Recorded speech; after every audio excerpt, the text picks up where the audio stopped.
नाज़रीन, आपको बता दें कि बीजेपी के कौमी सदर अमित शाह इस वक्त एक प्रेस कॉन्फ्रेंस कर रहे हैं। आपको सीधे वही लिए चलते हैं। लगभग 13 जनसभाएं संबोधित करी हैं। मेरा भी राजस्थान के हर जिले में जाना हुआ है। ग्रुप्स की मीटिंगें, कार्यकर्ताओं की बड़े सम्मेलन और सभाएं मिलकर कुल 38 के आसपास कार्यक्रम मेरे भी हुए हैं। वसुंधरा जी ने भी एक लंबी गौरव यात्रा के उपरांत 75 जनसभाओं से जनसंपर्क का बड़ा कार्यक्रम हाथ पे लिया था। कुल मिलाकर देश के गृह मंत्री, हमारे पूर्व अध्यक्ष नितिन गडकरी जी, अन्य केंद्रीय नेताएं, हमारे सारे मुख्यमंत्री, विशेषकर उत्तर प्रदेश के मुख्यमंत्री योगी आदित्यनाथ जी, इस सब की जनसभाओं का मिला जुला कर जो लेखा जोखा लिया जाता है तो लगभग 222 बड़ी जनसभाएं ये चुनाव अभियान के दौरान हमने की है। 15 रोड शो आयोजित करने का काम किया है। और मुझे लगता है कि कांग्रेस ने एक राजस्थान के अंदर अपप्रचार की शुरुआत करी थी कि राजस्थान में एक बार कांग्रेस एक बार भाजपा एक क्रम बना है और इस बार राजस्थान में एक क्रम जारी रहेगा। जनमानस में से इसको निकालने में हमें बहुत बड़ी सफलता मिली है।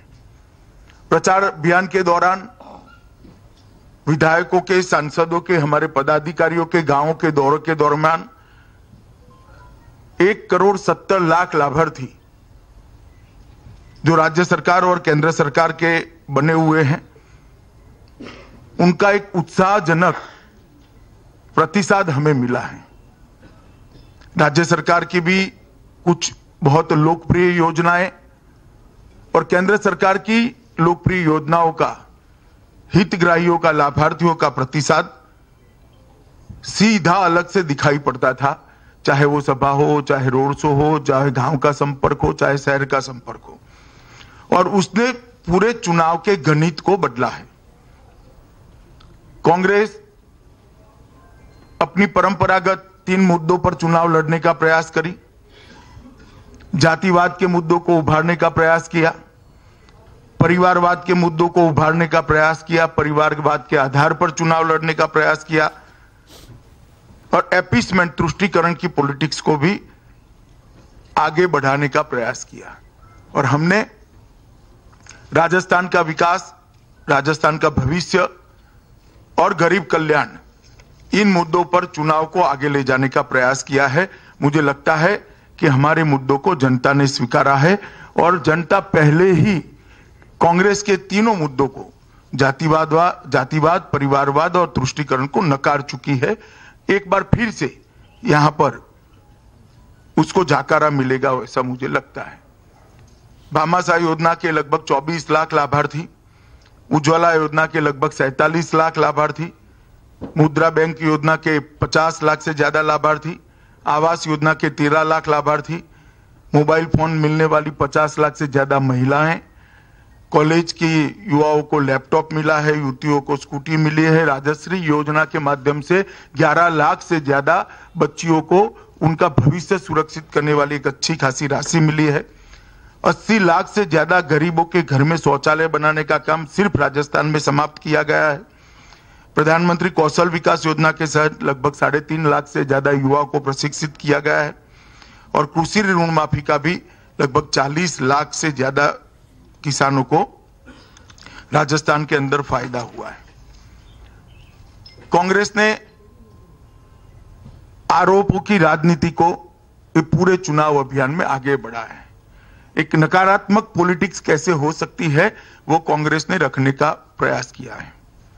जब हम पूछते हैं कि कांग्रेस के शासन था तब आपने राजस्थान को क्या दिया, तो उसका जवाब हर कांग्रेसी नेता टाल गए। मगर बाद में हम आपको कॉपी भी मिलेगी हमारी पार्टी के कार्यकर्ताओं के माध्यम से, मगर मैं कुछ आंकड़े जरूर रखना चाहता हूं। जब केंद्र में मनमोहन सिंह जी की सरकार थी, यूपीए की सरकार थी, कांग्रेस की सरकार थी, 13th फाइनेंस कमीशन आया था, 13th फाइनेंस कमीशन में कांग्रेस सरकार ने राजस्थान को 1,09,242 करोड़ रुपया दिया था। मोदी जी की सरकार बनी, भाजपा सरकार बनी, 14th फाइनेंस कमीशन आया। 14th फाइनेंस कमीशन में भारतीय जनता पार्टी की सरकार ने 1,09,242 करोड़ को बढ़ाकर 2,63,580 करोड़ रुपया राजस्थान को देने का काम किया। लगभग 2.5 गुना रुपया हमने ज्यादा देने का काम किया है। इसके अलावा अलग अलग योजनाओं में 36,000 करोड़ से ज्यादा लाभ राजस्थान को मिला है और एक बड़ी रिफाइनरी जिसमें केंद्र सरकार के